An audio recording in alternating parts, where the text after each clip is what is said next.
Deputies with the King George County Sheriff's Office in Virginia were pursuing a vehicle for an alleged robbery. What unfolded was a harrowing police chase across state lines that ends with deadly consequences.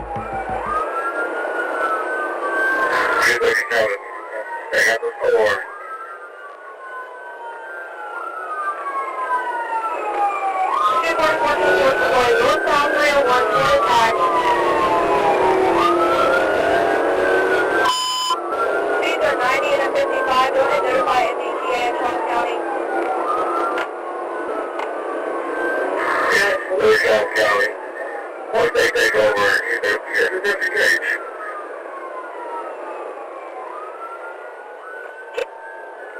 Off the bridge at 0344.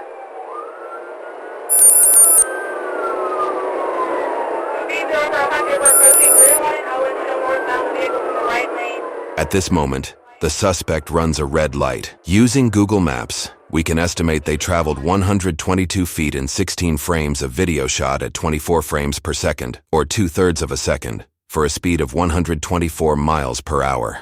100, 3101 southbound, right lane, traffic light.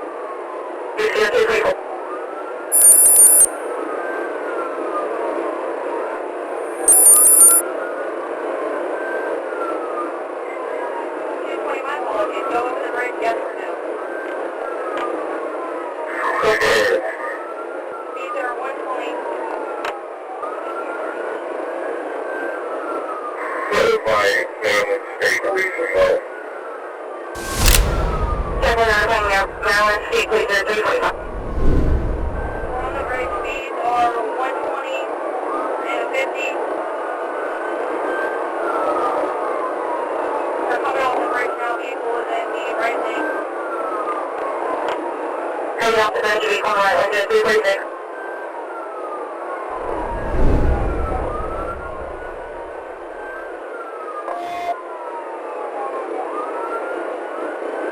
Speeds are still 120.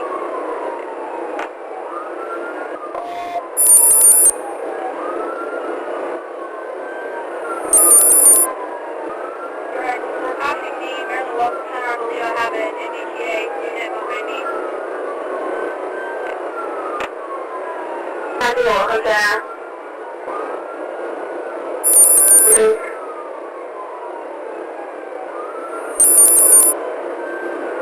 Vehicle to the left lane. Speed still 120. I cannot get the make of the vehicle out for the 28th of Florida. Passing XL Road. Coming up to Bud Creek right now. Vehicle to the left lane still. Speed still 120. Vehicle on the left lane, 43, strength at 316 road. Pour that in. We're passing Faulkner. Vehicle is blacked out in lights. Vehicle's blacked out at 320.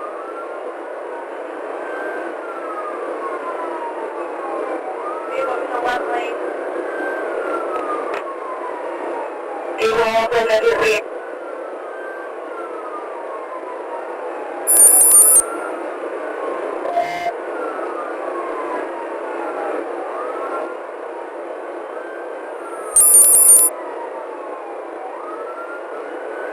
Vehicle still in the left lane. Blacked out. Speed 120. Vehicle still in the left lane, blacked out, speed 120. Can you advise your cross street? I have no idea.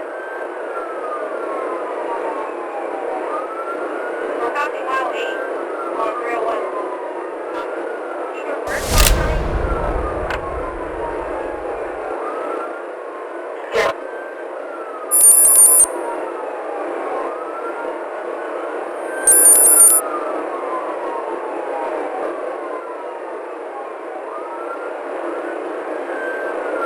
vehicle to the left lane? Figure 235 stops at 301 in Centennial.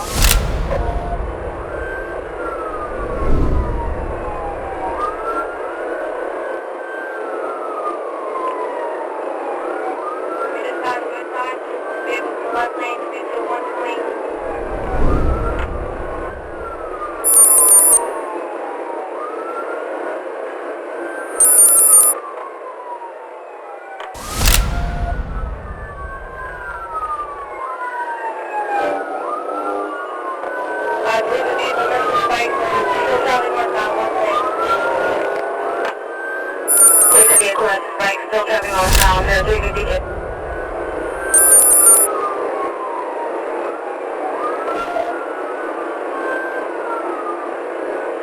Yeah,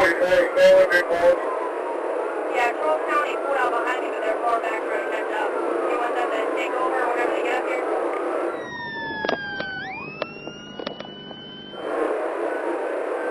What's there? Get them to you, yeah, they take over, you take back. At this moment, the suspect runs a red light. Using Google Maps, we can estimate they traveled 40 feet in a quarter of a second, meaning they were traveling at 109 miles per hour at the moment of impact. 1050, 1050, 1050. Two cars. 532, 1050. I got the 1050.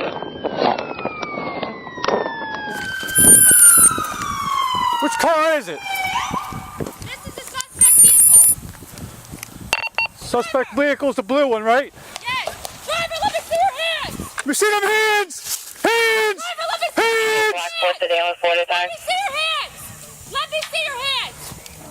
Get out of I got movement inside the vehicle. the out of the vehicle. Stand up and US 301 in Centennial. Negative. 3016. Stay right there where you're at! Don't move! Don't move! we have a passenger on the other side. I got a passenger on the other side. Don't move! Look away from me! Can I go ahead and cuff him? Yeah, go ahead and cuff him. Got cover? I got cover. Is there anybody else on the other side? Yes, there's a passenger. Okay. Put your hands behind your f***ing back right now. Put your hands behind your back! We got the driver out. We got a passenger in the suspect vehicle. Hands under the dash. Don't what the f***. Probably gonna need at least 3 ambulances. I got secured over here. Give me your hand. Stop moving. Please, is my leg okay? Is my leg okay? 616. We have 2 suspects in the car. One's still pinned. One's in custody. Copy, but no one's outstanding. I don't believe so. My leg. I don't believe so. Is she out of the vehicle yet or no? No, I think he's trapped. Can you stay with him? Yep. Is my leg okay? Is my leg okay? It looks like it. Please tell me it hurts. Please tell me it hurts. It hurts, bro. We still got movement in there. Need a second. You see if MSP or State Highway can assist with traffic. Stop.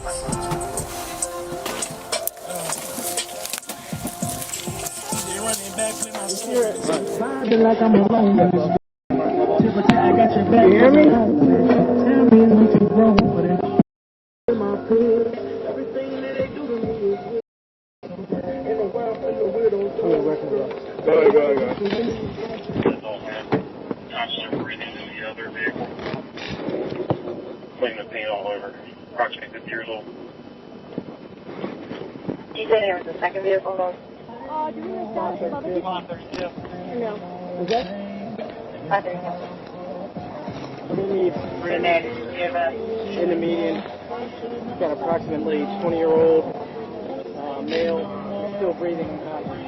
We had to pull him out. According to a statement put out by the Maryland Attorney General's office, both the driver and the passenger were juveniles, so their identities are being withheld in accordance with juvenile privacy laws. According to the same statement, the driver of the civilian vehicle and the suspect were taken to a local hospital with non-life-threatening injuries. However, the passenger in the suspect's vehicle died from their injuries 2 days later. Due to juvenile privacy laws, it is unknown what charges the driver will face, and Maryland Attorney General's Independent Investigations Division has assumed the investigation. Ultimately, several factors combined that resulted in this tragedy. Those include the extreme speed, the point of impact on the passenger side, and the lack of a seatbelt being worn, which also prevented airbag deployment.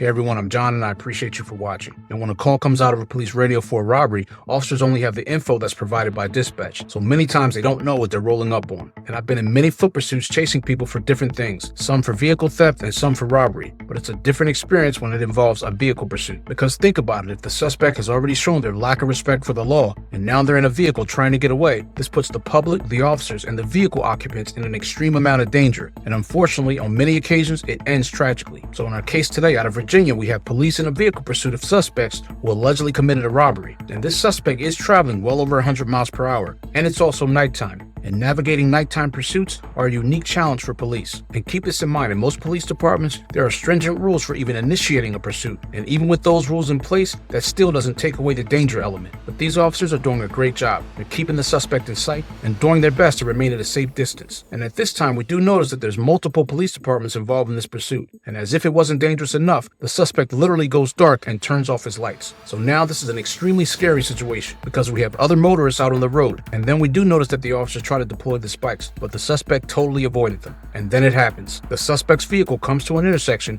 just as an unsuspecting vehicle was turning, and the suspect crashes into that motorist. And as police close in on the suspect, he's conscious and talking, and complaining about his leg. However, his passenger is not moving, and the airbags did not deploy. Lastly, even as a retired officer, watching this was extremely difficult, because many times civilians who are just going about their life are thrust into an unavoidable situation. And although we've seen the footage, we don't know the long-term health issues that that person may have to deal with. But as far as the suspects go, life is about choices. And once you've decided on a certain road, sometimes there's no turning back.